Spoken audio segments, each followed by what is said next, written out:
This is the Secure Cyber Connect podcast with Jay Adamson and Warren Atkinson, where we're joined by information, cybersecurity, technology and talent acquisition professionals who share their journeys, unique perspectives, and offer advice and guidance.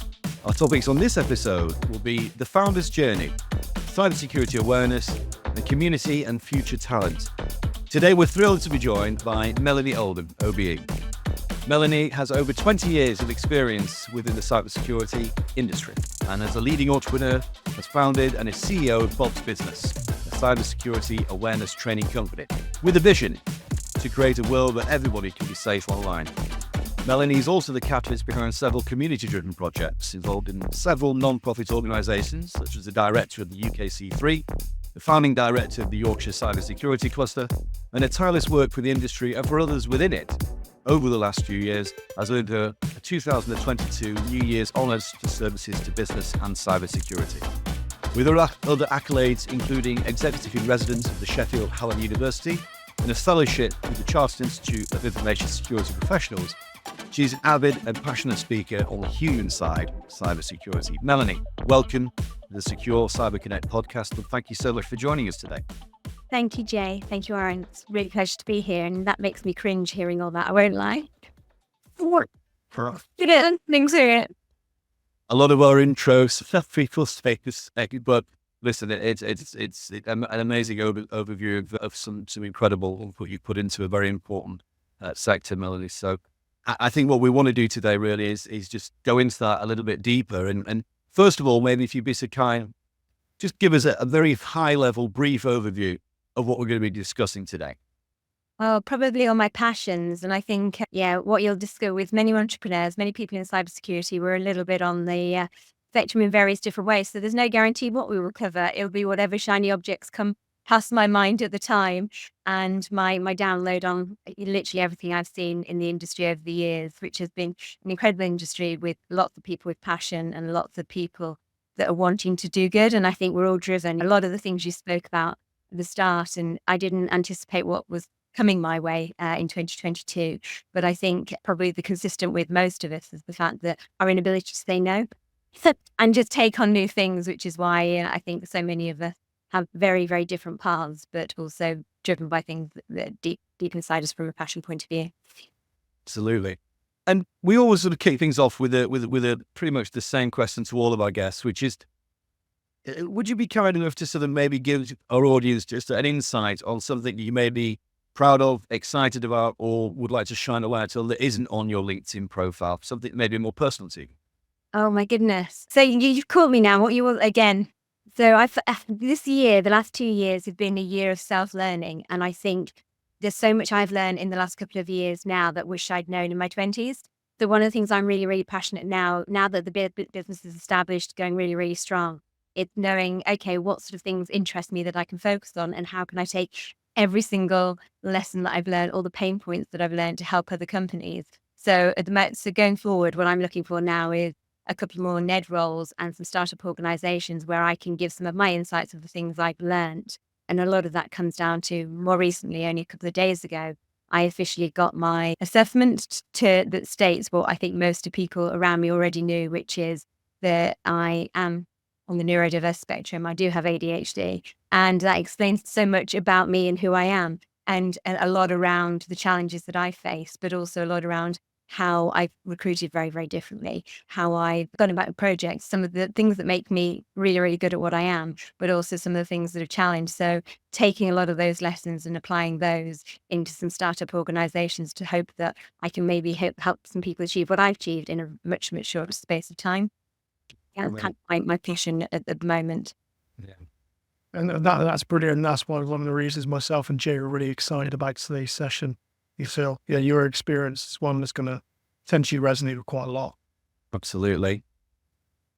Going into, obviously, your founder journey, if you will, we know that many startups, I think there's around 10 or 12%, don't survive past their first year. And your transition from what's been a non-traditional background in cybersecurity into this sector, it highlights quite a remarkable rise to industry leadership. So I suppose we'd be keen to understand what motivated your shift into cybersecurity. pivotal experiences shaped your decision to enter into this particular sector? Yeah, so my background wasn't necessarily the traditional tech route. And what I had an experience in hotel management, event management.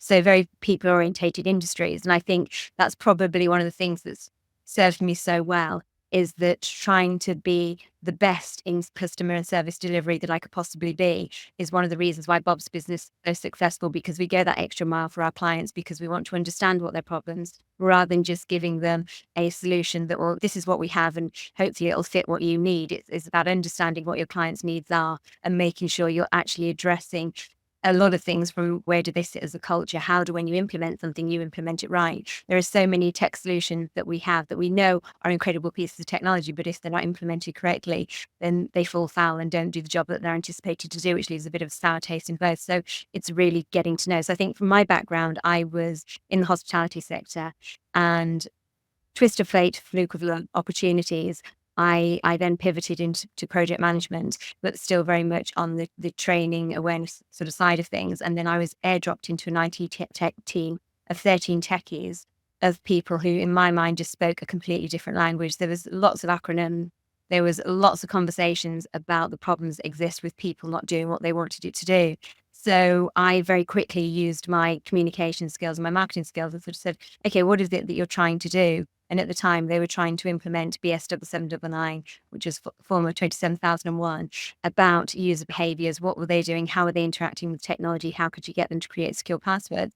And I literally just would sit with them and say, now explain to me what it is you want them to do. No, again, what is it you actually want to do? Not so what is your ultimate goal that you're trying to achieve? And I listened very, very intently. And then I'd reply back to them in the simplest terms and terminology I could do. And then try to work out, okay, so now I've got the language right and I understand what it is that you're wanting people to do in a way that they can understand. How can I deliver that messaging in a way that they're going to be receptive of? Because not all of us listen and understand and take information in the same way. So we use animation, we use storytelling, we use nudge theories, little pokes and prods, multiple ways to try and get messaging across in a way that people were susceptible to. So very much applying those marketing techniques in a way to get people to understand and how to influence and change their behaviors. And fundamentally, in order for any of us to engage or do anything, we have to have a desire and a want to do that. And that's about understanding how we click and what makes us tick, and making sure that we're trying to find the messaging in a way that is that people can be receptive to. So that's how Bob's came about. It was just using my marketing and communication background and sort of saying, okay, how can I simplify cybersecurity? How can I make it accessible to all?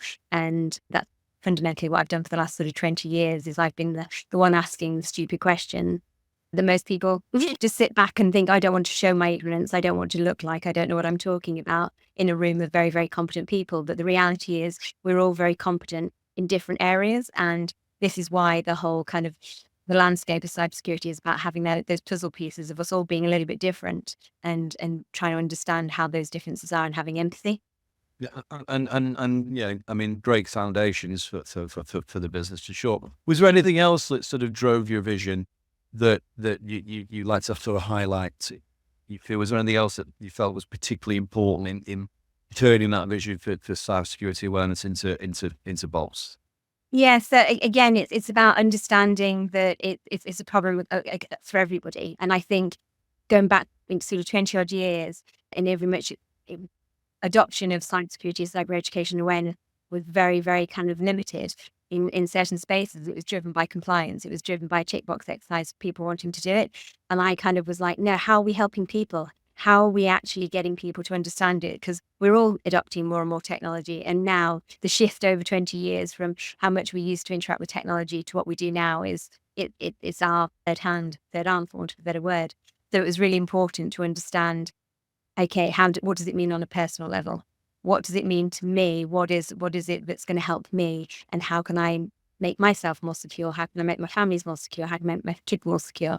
Rather than necessarily driving it by organizational needs. Because if you can teach people the basic principles and get them to understand it from their perspective, then it makes it really easy to be transferable into the organization space.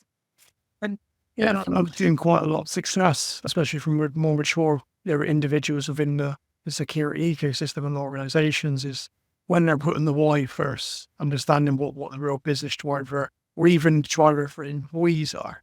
So that's something that certainly resonates. 100%. Yeah, no, definitely. It's the you've got to know that reason why.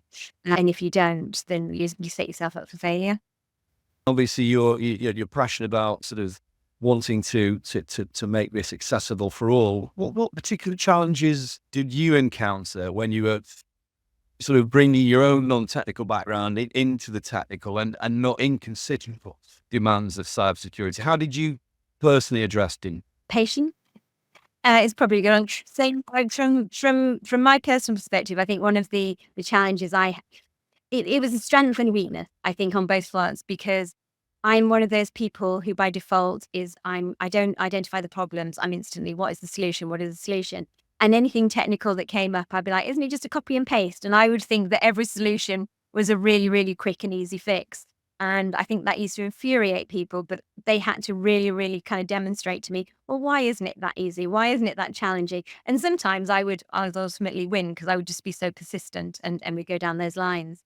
But I think it's about that kind of understanding from my perspective that I don't give up and that there is always a way around it. And I think that's fundamentally with most people that are successful in business is you always can find a solution to something. You can always help somebody. You just need to find a different way about doing it rather than saying no. I have a terrible ability not to say no to anything. I always, yes, we can do this without a shadow of a doubt, which is a blessing and a curse. But it's also getting people, my other strength, I believe, is pulling people along with you to have the same values and the same passion and sort of saying, no, you can do it. Have faith and belief in yourself. And yeah, and as I say, we're all made up of very, very different makeup. And it's about, okay, how do I get you to recognize your strength? How do I do that? So over the years with Bob's business, one of the things that we're a northern-based cybersecurity company, and finding talent was always a struggle. The investment in recruitment and training was always quite hard, and it was one of those lines that I'd be very, very, for want of a better word, tight with my money, and I really, really struggled to part with it. And so I'd find ways around how can we find affordable labour? How could we? And when I found that when we engaged with the recruitment agencies, sometimes it would be incredible, great fit, and we'd be able to get solutions and work really, really well. Other times we're investing a lot of time and money for people that didn't have the same loyalty and connection with the company. So I found very, very early on that we took on a lot of placement students, a lot of work experience students, and brought them through the ranks. And this was quite nice because it kind of meant that we had affordable talent, we had individual minds that we could craft and mold. And I'm still a firm believer in that. You don't necessarily have to have all the technical understanding. I can teach you anything that you need to know from a technical. You just need to have the right values. And there's some benefits of my recruitment style in the sense that I'm looking for people that are open, honest, transparent, and that are go-getters that can, yes, admit to do everything. But I found very, very early on is that you've got to be really careful, because going back to that point I made earlier about puzzle pieces, if you recruit too many people like yourself, what you're creating again is a potential disaster. Because when you're driving and you're all committed and you're doing sort of focused and you're on the same level, it's great. But if there is a glitch in the arm or something goes wrong, then it can go very, very wrong very, very quickly. So I learned over the years to, once I'd found some great individuals, learn to step back and say, actually, I'll let other people take care of the recruitment process, because multiple me's is just a recipe for disaster. Yeah, it's really important to have diverse perspectives, especially when it comes to that recruitment, because you can sometimes fall foul to trying to bring on board sort of carbon copies. But it's always good to have an anchor within the business with a team sort of bring things back down. 100%. Just staying on the trains sort of side of things, in terms of bridging that sort of knowledge gap, I mean, you've obviously been at the forefront of that security awareness since founding Bob's. And what have you seen in terms of the approach to training evolve over the years? How have you seen that meeting the needs of businesses, individuals? And what I know you touched on it some of it already, but what sort of strategies do you think are the most effective in simplifying that concept of non-technical audiences that you may not have already touched on? Yeah, so I remember sort of standing out and sort of being kind of my own worst enemy at the start of doing Bob's business, because I remember when I was looking at e-learning back in the days when I founded Bob's business, only 8 to 10% of people actually used to do e-learning. And when you're trying to say that you're implementing a solution that is influencing changing behaviors, then actually it's really quite difficult. So I think that's where we were kind of very much at the forefront, in that we discovered that you can't just give an online training course to everybody and expect people to do it. You have to find ways of getting people engaged with it. And how do you go about doing that? So a lot of that was around the communication. So at the time we were very sort of, pushing forward with how do you get those water cooler conversations? How do you get the messaging in other means of communication that you've got through your organization, but that messaging being consistent? What resources, tools, meeting points do you have available? So we found for us, what drove our early business was about the communication pack. How do you implement that? How do you influence the culture? How do you get people to get buy-in? And also having a lot of buy-in from us. It was talking about what does senior management buy-in look like? And I remember just lots of conversations that used to challenge that. But what's happened with technology and that where we've adopted things and COVID, it shifted. It shifted that more people are susceptible to learning online, but there are also multiple different mediums of being able to get messaging across, because there's video, because there's audio, because there's reading. And I think it's about the way that it has changed is there's many different methods of communication as you possibly can, but making sure that you're creating visual and mental links between all of them so that there is that commonality. And I think that's where the branding for Bob's business works really, really well. We're really good at the communication piece, and more so now than ever, because we are very visual in the way that most of us learn. I like to compare cybersecurity awareness to a consistent marketing cycle. There needs to be a consistent sort of message sent out, but manageable doses. And I think is equally as important to being sort of present within the room. If you are trying to implement change within an organization from a cybersecurity standpoint, I think it's important that there's at least a champion within the business boots on the ground and being seen to be present to drive that change. Yeah, it used to be as well that the spend on education awareness used to be fractional in comparison to the spend on technology. But I think what's really, really shifted is people understand that humans are at the heart of cybersecurity and they're at the heart of the risk. So it's about how do we make sure that people understand that, and a lot more is being invested in that, and a lot more people are taking accountability, and there's a lot more organizations that have awareness champions that have people leading this because they understand the need. And they understand that actually the most return on investment is the more you can invest in your people, the greater your defenses are going to be, and the less likely the cost and the impact of a breach in the future. But it's also understanding that everyone is a champion when it comes to cybersecurity, and they're all your advocates. So the more people you can get to understand that and help with that comms piece is really, really important. But yeah, there's been a sort of a fundamental shift of it being something that was an add-on, that was a tick box exercise that needs to be done as part of compliance, to something that actually now people hold in high regard and understand that actually we have to get that education out there. 100%. That's brilliant. And I've been following Bob's business for many years now, and a number of their clients, and they've always got good things to say about your organization. So I want to congratulate you and the team on that. Now, just moving away from Bob's business just for sort of a few minutes, I want to focus on leadership, especially female leaders. I think I read a report most recently where indicating about 25% of the global cyber workforce is actually female. And trailblazers such as yourself are clearly changing that. So I'm just curious to gain a better understanding of perhaps the challenges that you faced as a female founder entering the industry.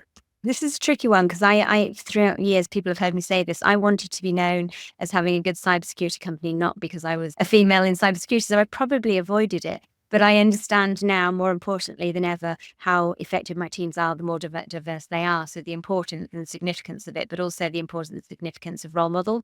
And I think I was quite lucky in that I had some great role models over the years that sort of made me think you're different. You've still got a voice. You've got the ability to challenge. I think there is a lot to be said that we don't know about personal biases and things like that. And I think we've all got a part to play in that. And I think when I was certain things that I would go through in my career where I didn't necessarily, it was accepted things that would happen. I'd walk into a boardroom and I'd be the one that would turn around and say, would anybody like a coffee? Whether that's my hospitality background or what. But then obviously as the years went on, I'd still be asked, oh, are you going to grab the coffees? And I'm like, excuse me? Anybody else can grab these coffees and do what if they like. But what I probably didn't feel, there's certain things when I look back now and I mentor and I coach a lot of females, is the things that I just took for granted and didn't say anything about. And part of that reason was because I felt, okay, these people are in positions of power. They've got a lot of experience. They've got a lot of knowledge, and they don't want a junior sort of challenging them. So I felt sort of elements of that. But then there was also that element of, if I'm saying something, I'm just looking like I'm trying to cause a bit of trouble, like I'm challenging something that I shouldn't be challenging and I should probably just let it go. But when I'm coaching people now, it's sort of saying, well, actually, if something says that makes you feel a little bit uncomfortable, you've every right to say that. And if you don't feel that you're comfortable in saying it, then you need to find an advocate that's got a voice for you. And I suppose that's kind of where I feel like I'm happy to be people's voices. So we had a number of instances that I've had where I've had juniors and they've sort of somebody said something that's inappropriate, and that's left them feeling as though at the time, really, really kind of like sort of kick in the stomach, that feeling quite sad and quite lonely and quite isolated. But in the instances of the stories that were raised to me, they were all environments where there were multiple people in there. And then when I was sort of getting to the bottom of this problem, sort of understanding that this incident happened and turning around and say, was anybody else there? And people say, yeah, you shouldn't have said that. And it's that point of actually, there's multiple positions at play here. If you are in a room and you hear something and you think that's probably a bit inappropriate, to sit on the fence and say nothing is as bad as doing it to yourself. You've got a right to turn around and say, I don't think that was appropriate. And making that person momentarily step back and think about what they're saying in the same way they've made somebody else feel uncomfortable. We've got a right to make people feel uncomfortable, but then also turn around and say, okay, you might not, that was just banter. You may not even have given it a thought, but actually that's not quite right. That's not acceptable in today's times. You can't get away with saying that. And it's about people sort of recognizing, oh, okay, I still come out with comments now that I think, look at my kids and I'm like, oh my God, I don't know whether I should I be saying that I shouldn't, and then apologizing. And sometimes we can get into that cycle of feeling like, oh my God, is there anything I can say or I can't say?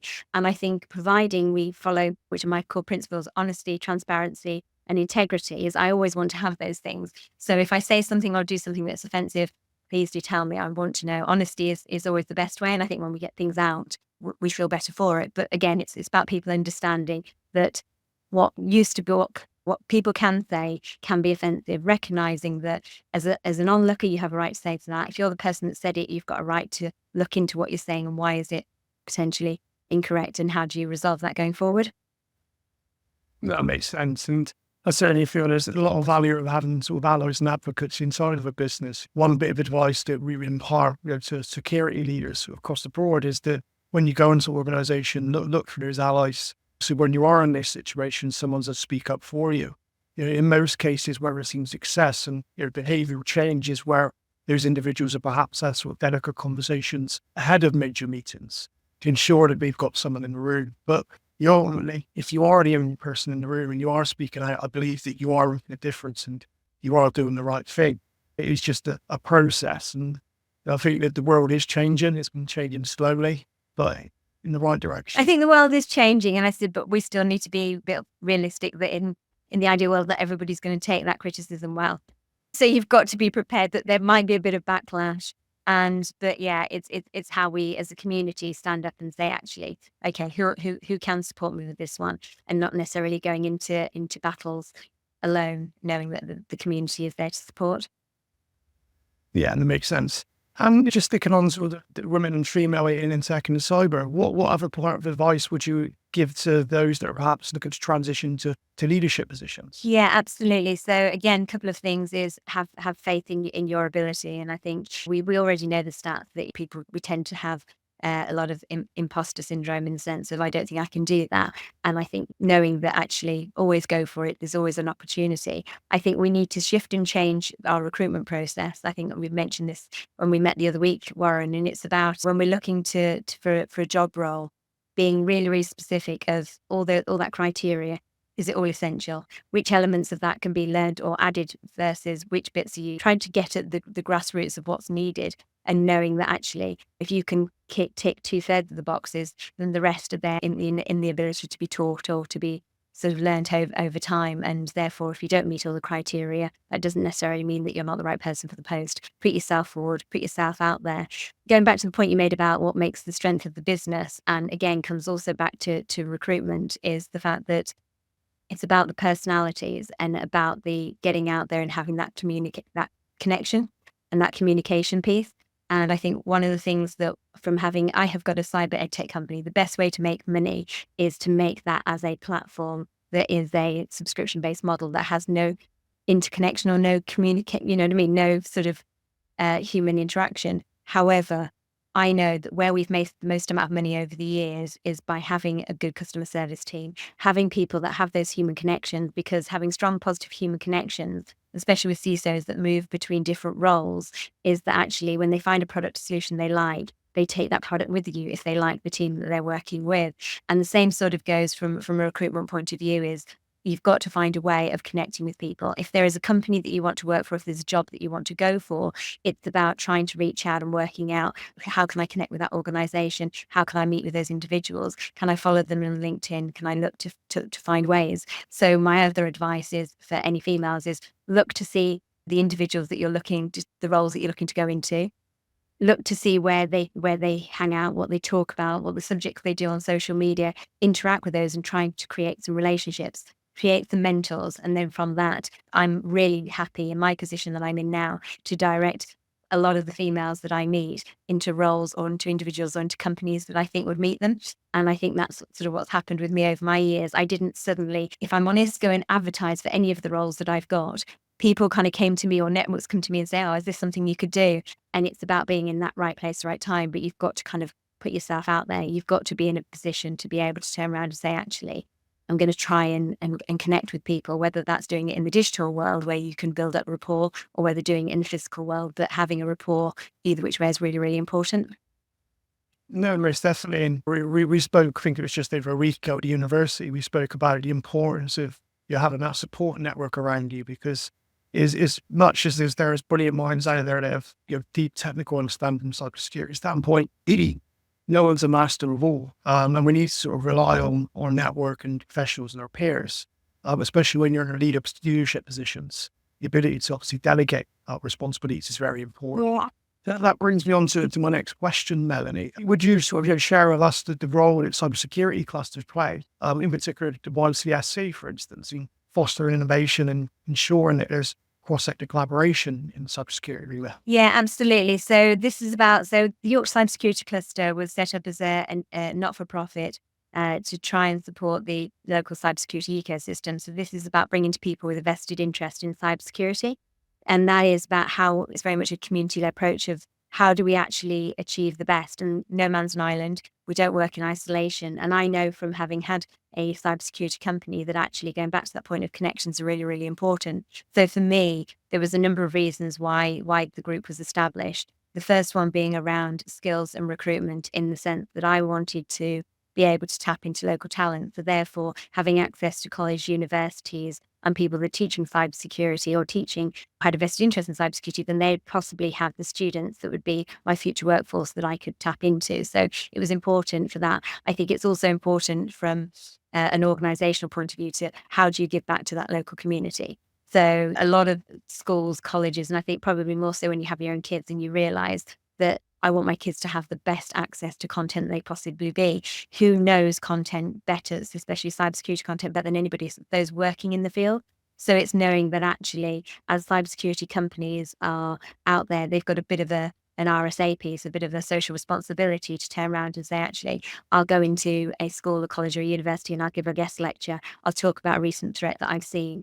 And that, the knock-on effect of it inspires those individuals and it gets them out, they get people thinking about cybersecurity that they otherwise wouldn't think about, but it also makes sure that the courses that we are teaching are on point and actually meeting current to what's happening in the industry. So there was the skills piece of the reasons to why I did it, but also I know, again, going back to that relations, we've got a really strong partner network at Bob's Business. And I know that if I can connect with other cybersecurity companies, when it comes to putting forward things like bid for government, we were really successful. We won quite a lot of government contracts. But part of that was the fact that we'd managed to go through and do our 27001, but also because we had a good network of companies that could help provide some support services, because you can't do everything. So you want your pen testers, you want your education awareness, you want your data protection people. And for me, having a good network of individuals that I could rely on to turn around and put forward in front of my clients when they'd ask me, do you know anybody that can provide this, was really important. So we were giving a bolt-on service to our clients of, okay, we might not be able to provide it or deliver it right now, but I know some trusted friends in my community that can. And that on its reverse meant that if any of the other companies in the cybersecurity in my network had any business that came up that were in the education awareness space, they'd refer to me because they knew me and they understood me. It also provided a a platform for people to talk about their passions, to talk about their business, but not in a heavy sales environment. So it's about how do you provide advice and guidance to people by having multiple different webinars and seminars on talks on things that are important and of interest to the community. You automatically demonstrate what your capabilities are, and you automatically show that actually I know what I'm talking about. So when those companies that attend those meetings and those webinars need something in the future, then they'll think back to the sessions that we run as the Yorkshire Cyber Security Cluster. And that, as I say, it's for me, what does utopia look like? Utopia looks like how do we all support and encourage one another? And it's, again, go back to the point, no man's an island. I know that I have great success both personally from a reward point of view, but also the impact that I have when I go into a school, a college, a university to inspire. But I also know how resource intensive that is and how training it is for the business for me to take all that time out. So it's about saying, okay, as a community, how do we share that responsibility? How do we create something that we do as a model rather than each of us going out there and doing our own thing, recreating the wheel, wasting a lot of time and not having a long impact? So again, it's about how do we go out there and inspire? How do we work together? The universities are incredible organisations to work with in terms of having raw talent that's coming out there.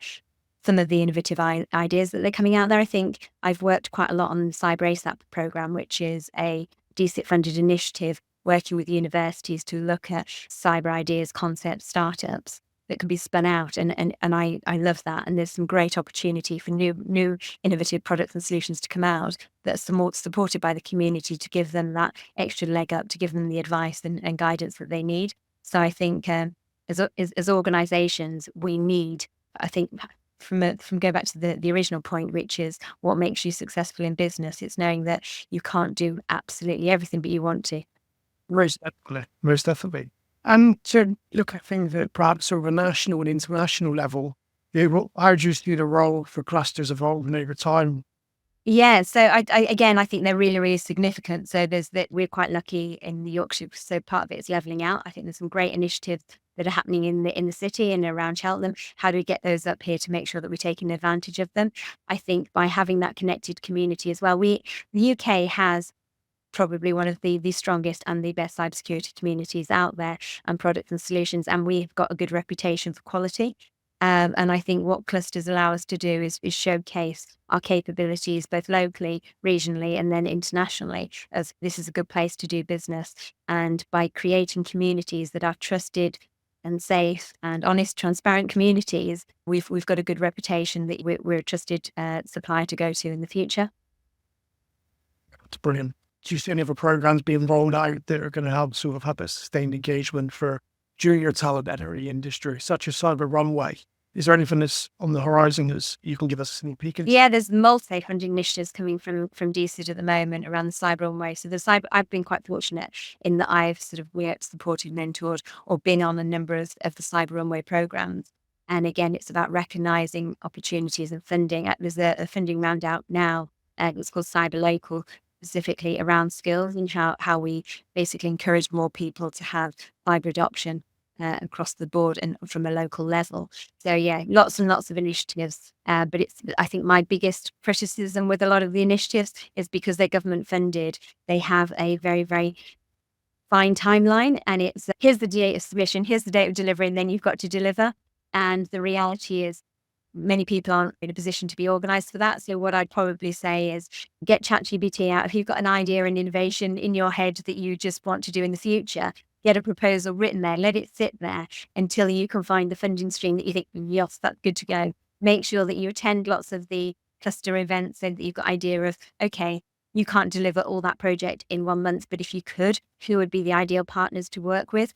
Sound them out and say, if I came across a bid in the future and I decided I wanted to deliver X, Y, and Z, would you come on board and be supportive? And what would that look like? Get those ideas written so that when these funding bids come out, you're in a position to turn around and say, yeah, I've got a project and I know who's going to help me deliver it, as opposed to oh my God, I'm going to write the proposal the night before, I'm going to push it out there, and then next week I've got to try and find all the resource to do it. It's quite a stressful environment in which we operate. But if we can try and bank these ideas, these concepts, work with the university to maybe think of mini projects that we can work on, and then think about how we can utilise them a bit further down the line. Sorry, my soapbox slightly on that one. No, excellent advice, and thank you for the insight. I think One of the things we're always quite keen to ask any of our guests, Melanie, is the changing face of cyber threats and how cyber threats are evolving and at a very, very fast pace. Yeah, how do you feel that the awareness programs that obviously you run are having to adapt to sort of keep up with these changes? And I suppose as an aside, what emerging threats do you think that security professionals need to be aware of over the next few years? How can organisations prepare for this? Oh, so having been at ICE, this was sort of the hot topic this week. And I think everybody's going to say AI, but it's thinking about, okay, what are the threats of that? And what that does, that gives us capability to create phishing emails, to create our adversaries to really, really do very, very crafted communications that we may or may not recognize. I think that's one of the things from an awareness point of view. So what we've got to understand is, how do we sense check? How do we double check? What processes do we have in place to make sure that if we receive something, that if there's something not quite right, we feel something in our gut, how do we act on it? But also, how do we do that two-factor authentication? How do we check that that is legitimate? So it comes back down to what are the people doing in order to be a little bit more vigilant? What are we doing to be a little bit more savvy in how we're approaching these things, which again comes back down to awareness and education. The technology is going to happen, but AI in that respect is also good for awareness professionals because it gives us the ability to draft, communicate, and send out multiple communications to people around various different threats that are out there.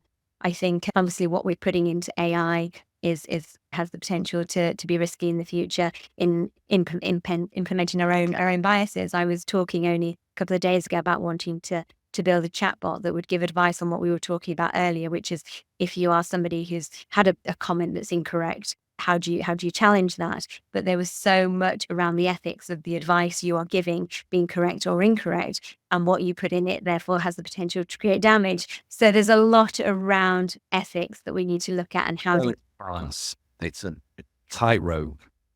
It is. And again, I'm struggling because I sit on that position of, yes, but I would rather we get it, try it, and it be right 99% of the time and help hundreds of thousands of people rather than not doing it at all and risk it going wrong for a small percentage. And I think providing that we have the good intentions. What is your intention of doing? Do you recognize what the potential threats are? And how do we monitor that? I think providing we keep our moral compass on point, then I would always be of the mind of give it a go rather than don't try it at all.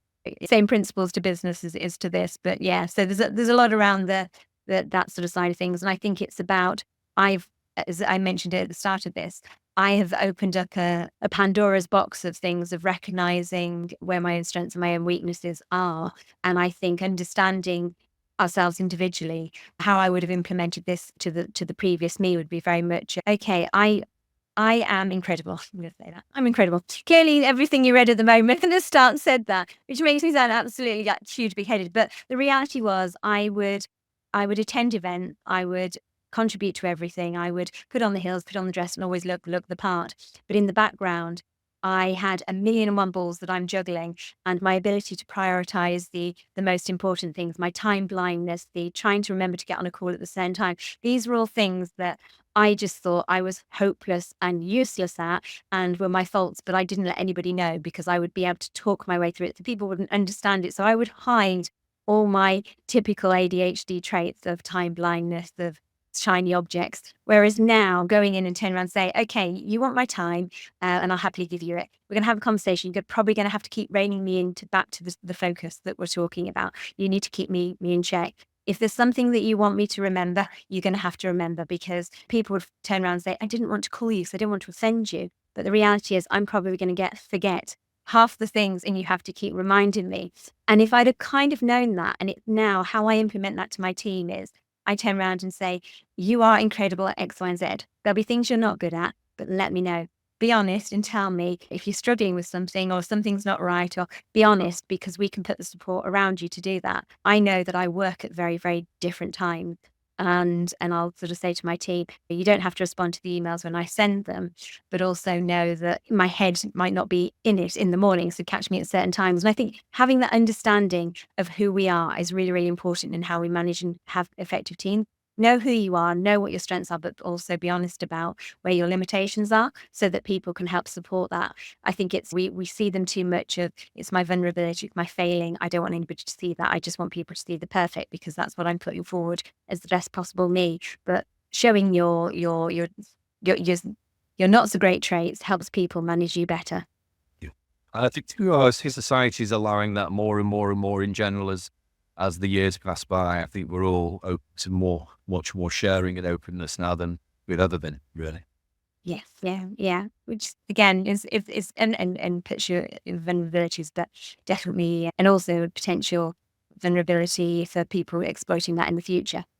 And I think that's something we've got to be mindful of, especially when we're talking of neurodiverse minds, of making sure that we're approaching that ethically, knowing that these people that are there on the autistic spectrum are very, very good at a lot of the cybersecurity roles, and they are committed, and they will find problems, and they will absolutely hone in and focus on what needs to be done. But knowing actually you might need to tell them to take a break. You might need to tell them to step away from their computer and have time out, because otherwise, their personalities are such they will just keep going because they want to deliver. And actually, sometimes that can be exploited as well. So knowing that, okay, they can take advantage of the good skills, but don't exploit those. That makes sense. And I think there is a responsibility within industry to ensure that employees, colleagues and peers are all protected. I think the accountability sits with us all at individual level to sort of speak up. And just moving on from that slightly, encouraging apprentices and new entrants into the industry is obviously equally important. And there's various different paths that their individuals can take into this industry. Apprenticeship schemes are certainly one that a lot of organisations are still doing, as well as that untraditional route. So could you share with us the benefits of each route, as well as perhaps share with us an initiative or program that you find most successful when it comes to attracting diverse talent in the cybersecurity route? Yeah, sure. So one of the things we've done really, really well at Bob's Business is we've taken sort of over 15 apprentices on. And initially, most of those have started as people with work experience, which we've then taken from colleges and then taken on board because they've shown that spark. They've shown that something in them that meant that they were driven to do something. So various different areas of the business, multiple apprentices. And again, it goes back to that point of they've always really, really worked because we've committed and given time to those guys. They are probably some of the most loyal guys. I'll talk about Dale. He's been sort of with us for over 10 years now. And you can become stagnated in certain roles. And what's been great is because we are a small business, he's gone from the tech side to the customer service side to the sales, now into sales, and doing really, really well because he's spent so many years on product delivery. So he kind of understands what that sort of looked like. But I also know that to buy that talent and that knowledge that he has gained over 10 years would be so difficult. So I really, really value him, and he values what we've put into him, vice versa. So the apprenticeship route is good. I think I've taken on quite a few placement students as well from Sheffield Hallam University. And this is definitely something that I'd sort of suggest for a lot of smaller organisations, especially ones that feel that they don't have the resource or the capacity to implement something like ISO 27001, is we would bring them in to sort of manage that process, have that oversight. And it's very much a role that was led by a process and a procedure and framework that could be really, really easily adopted. And again, they learn so much, placement students learn so much in a small business than they necessarily do. Sometimes they want to go from the larger organisations and do a specific role, but what they tend to find is they're very pigeonholed into a very, very specific role where they don't have any experience. Whereas working with an SME, you get everything. You get every experience, you get a lot of grey hairs in a short space of time, but you learn so much. And that makes that placement student, whether they stay with you or whether they move to a different organisation, multifaceted, and they can jump into their adaptability, flexibility to do anything that's asked of them is really, really good. I think I think the apprentices have learned a lot within Bob's Business. I think the coming in from university, again, there is a real point because there's an expectation for a lot of graduates that they needed to have had a number of years work experience before they take entry roles. And the reality is, well, how can you have multiple years experience if you've come in as an entry role? And that's where I'd sort of reach out to a lot of the university students and say, sort of, one of the areas you're going to stand out is what you do as extracurricular activities outside of university. So what groups do you belong to? Do you belong to any hacking societies? Do you belong to any clusters? Do you belong to any communities whereby you're potentially helping your local community to address cybersecurity. So whether that's your church group or your sports group, how are you actually trying to give some of the knowledge that you're learning through the passion that you have, which is what you want to do as a career? What are you giving back? And I think that's one area from a graduate point of view you can really stand out. But yeah, I think there's multiple different paths, and I think even kind of people coming back into cybersecurity, it's a great industry for people that have had some time out, maybe had kids, to come back into from an industry point of view. I met with a bunch of ladies that had been on the Catlocks program this week, and what they have achieved in such a small space of time has been phenomenal. But they didn't anticipate, we're talking about teachers, they didn't anticipate to have roles in cybersecurity, and now they're going out there and taking on cybersecurity roles. So yeah, it's probably one of the most inclusive industries for coming into. It's just coming over the hurdles and how do you stand out. And I think that ability to give something back to your community or do some work experience will really sort of give you that edge. That's brilliant. Appreciate you sharing. Well, Melanie, thank you for what's been a really great insight. And I've really felt there's been a real positivity from this episode as well, in terms of listening to everything that you've been discussing, a real optimism about the industry, which is really, really great to hear. And we've covered some great topics, and obviously we'd like to sort of finish these off by asking you really, what does the future hold for you and Bob's business and the Yorkshire Cyber Security Cluster for that matter? Yeah, what does the future hold? I'm loving it. I can say I'm as passionate now as I probably was, even more so passionate. And I think it's, say, getting out there and going to the various different exhibitions we've had this September has really given me the kind of feel that we are, again, I feel like I'm a bit of a repeat, but we are probably one of the most inclusive industries, the potential to be. I think there's lots of work out there, but we have got some great minds that are achieving some phenomenal things. And what we're doing is for the greater good. So you can't help but absolutely love it. So it attracts the nicest people. It attracts the most passionate people. And the thought of coming out of this industry and going into something else is not something I can even consider. So where I'm going now is, how can I help more people? Because I enjoy it. How can I get people to learn from my experiences, but continue to learn? To me, every day is a school day still. I learn so much, and every individual whose paths I cross brings something to me or imparts something onto me that hopefully makes me think or challenge how I look at things. I think we're all out there to do good. We're all out there to challenge the art of the possible. And I think what we can do as a community is just keep pushing forward and striving to help each other.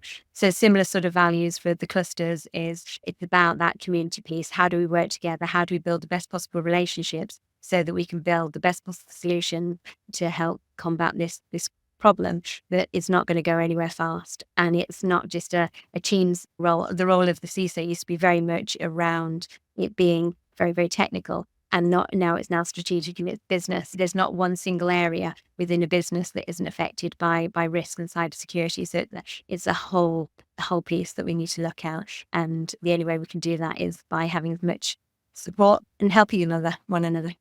Absolutely. And for all of our listeners who want to stay connecting with you beyond the Cyber Connect podcast and the community platforms, where else can they reach you? Yeah, so obviously through the Bob's Business team, through the Bob's Business website, bobsbusiness.co.uk, me through LinkedIn, and a little bit on Insta, working on that one. But yeah, predominantly through LinkedIn is the best way to probably reach me. Fantastic. Well, Melanie, thank you very much. And we'd obviously like to thank you and obviously our community and our listeners. And as always, we trust you found value in today's episode. And if anyone wants to continue the discussion or for more sustained engagement, we invite you to join the Secure Cyber Connect community platform, where we're offering a range of calamitous solutions for both technology and security professionals, no cost. These always include expansive community access, cross-sector mutual mentoring programs, weekly online networking sessions, and a range of exclusive interviews, panel discussions, and masterclasses. If you need to learn more or gain access to the Secure Cyber Connect community platform and any of our initiatives, please visit allthews.secure-recruitment.com/cyber-connect/. Thank you very much.